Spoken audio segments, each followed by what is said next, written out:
I find low-budget movies with interesting premises endearing, as it tells me the filmmakers behind a movie have a clear passion for the story they're trying to tell. Despite my misgivings with the sound, a new sci-fi thriller from writer and director Brendan Devane, the beginning of the film provided a compelling hook. Starting in the mid-1900s, the first scene shows a climber being attacked by a mysterious creature from the shadows, ending with him careening off the face of the natural stone wall. It's revealed his climb was part of a government operation investigating the Forbidden Wall. The film then cuts to 63 years later, where a present-day climber, Sean Mark Hills, becomes a top candidate to climb the Forbidden Wall after it's reopened to the public. His reason for going is personal. The climber from the opening scene was his grandfather, whose life and death inspired him to become a climber. However, as he and a team become embroiled in the climb, a dangerous myth about the wall comes to life. Unfortunately, while it's considered a new horror movie for 2025, the sound fails to deliver on its initial, scary promises.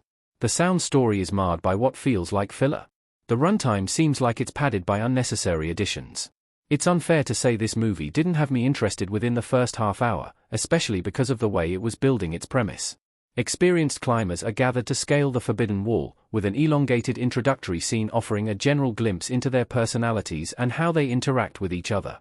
Although their characters don't develop much past this, their archetypes offer an expectation for how the movie will play out, something I appreciated even if it sometimes telegraphed too much. However, the sci-fi movie struggles to maintain interest after the climb begins. While the movie informs the audience about the dangers of the Forbidden Wall, there's much more telling than there is showing.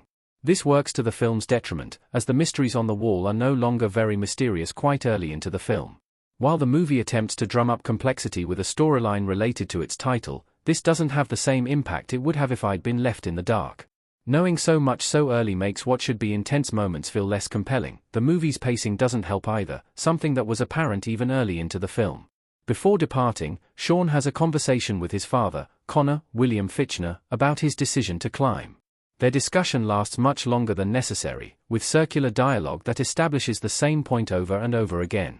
It's not the only scene that feels like this, with a multitude of conversations that could have been much shorter, especially in the first hour.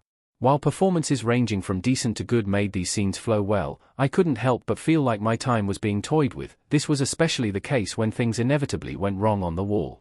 After some very good cinematography displaying some of the true nature of the terrors set to unfold, the movie only features a few moments where it feels like they're an actual threat.